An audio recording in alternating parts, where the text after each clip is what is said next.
just when you thought it was over, we're back with a bonus installment of Grey's Anatomy Post-Op. How about that iconic 300th episode? How amazing was that? Well, since you've been so loyal, I know you want to get some scoop on the mid-season finale, and I think I can find that for you. But who would we ask? If only we had an executive producer, director, and actor on the show that we could ask these questions to. Who would that be? You're just too uptight, baby. You need to get LAID. Dr. Avery. Look at me. Look at me. I am having the best sex I have had in years. And it's just opened me up like a flower blossoming towards the sun. It's a powerful image. I bet that fella knows his way around a woman. Please welcome the incredible Miss Debbie Allen. Oh, thank you, Gordon. Welcome, Hi. Debbie. So let me ask you this. How did you meet Shonda? I first met Shonda Rhimes at the Debbie Allen Dance Academy. She brought her daughter to train with me. And then I got a call, do you want to direct Grey's Anatomy? I said, hell yeah. So I was really thrilled to get the opportunity. And then once I got here, it was like coming home because I felt so in my skin here. And what is your favorite episode you've directed? Ooh. Do you have one? Do you have many? I have a few. I will always go back to that dinner table episode.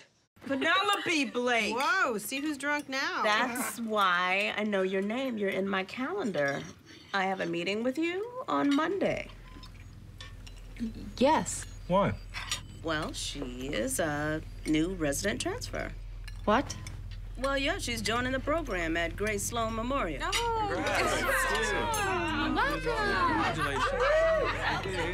Perfect. Are you kidding? Is she kidding? I rematched to Grace Sloan Memorial. Where were you working before? The place that closed? It was a smaller suburban center out by the Sound. She was at Dillard. Dillard Medical Center. Dillard, isn't that, That's where Derek died. That was an extraordinary episode.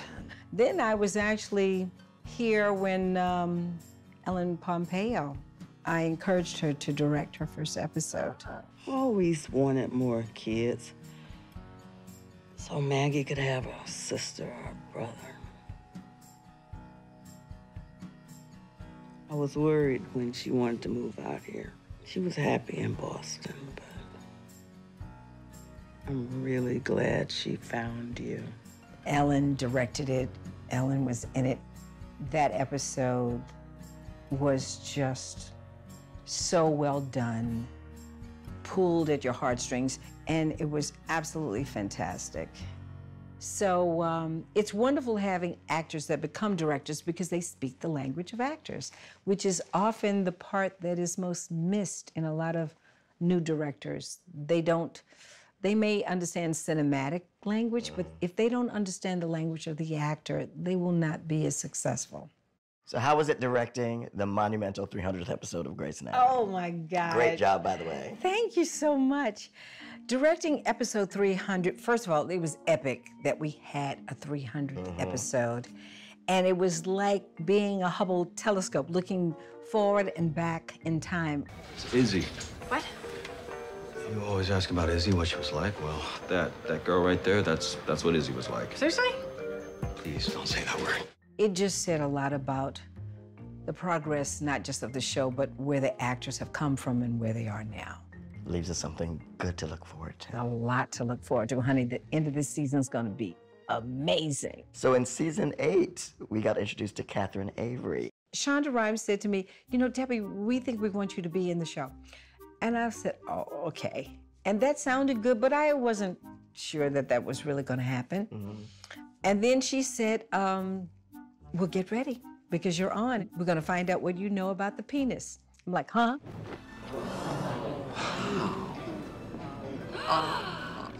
It was my first episode. Oh my God. Ladies and gentlemen, I'd like to invite a few very lucky residents to scrub in on this country's first penis transplant. It couldn't have been more glorious to establish me as Jackson's mom, which I love him. I really feel like his mom. And then Richard Weber, Mr. Jim Pickens, was like, what? Debbie Allen's coming on the show, and what? We don't have something? What are we doing? And we're a very happily married, older, young couple. So Catherine Avery is a boss. So how did you create that character? Did you just decide to play yourself? Being a boss is something I'm not new to.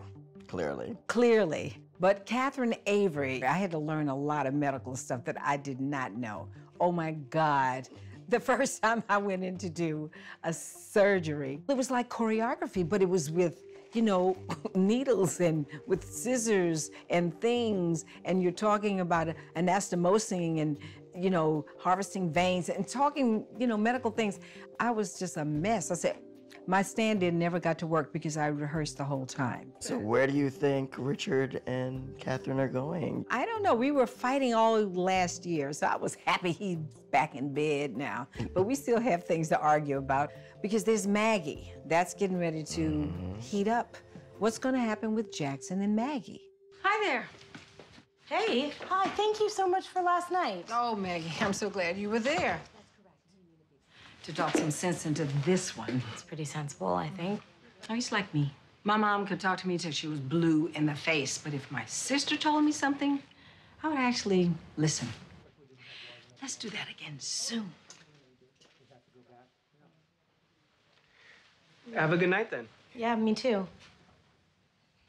I've noticed that relationship between Catherine and Bailey seems to be growing and brewing as well, because I remember the scene with the grandfather where Bailey finally stood up for the hospital.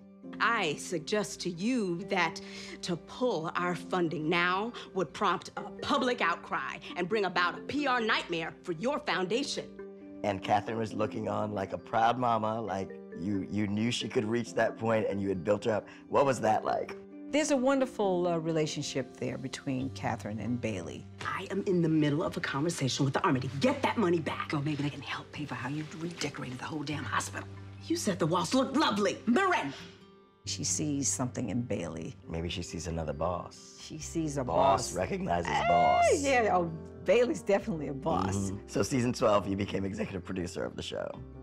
And each producer has a different role, and you pick directors. Shonda picked me for this job. I really had no idea when I walked into her office the day she asked me to do this, that that's what she had in mind. So I was excited. It didn't take me long to answer her. I think I answered her within 2 hours. I'm always looking for the next very creative person, and I certainly have a wide open door to women and people of diverse cultures. And I'm also very interested in, you know, the young directors. What is one of your favorite episodes as a fan?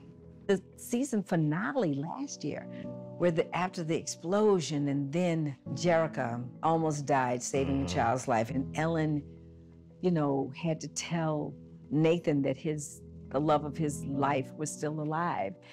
Just as they had come together as a couple, like it was just starting to work. And this is just true of what life does for us. Just as it's going smoothly, bam. You not just hit a road bump, but you see a mountain you have to climb, or a river you have to cross, or a fire that makes you be still until it's calmed down. That's life. I'm so sad we have to say goodbye to you right now, but thank you so much for fitting us into your schedule and interviewing with us. My pleasure. We learned so much. And thank you guys for joining us for this bonus episode of Grey's Anatomy Post-Op. I'm gonna miss you, but you can get previous installments on abc.com. And I'm gonna have Miss Allen take us away. Well, all right, keep watching and you will see a sneak peek of Grey's Anatomy's mid-season finale.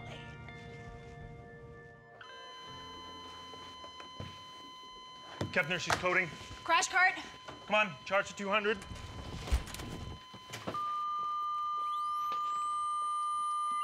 Wait, Owen. Go, you go, go. Look, why is everybody dying? What's going on? Ma'am, you're okay. It's okay. Sir? Clear. Wait! Oh, I'm so sorry. I was asleep. So sorry. What the hell is happening? Catch every season of Grey's Anatomy, currently available on iTunes.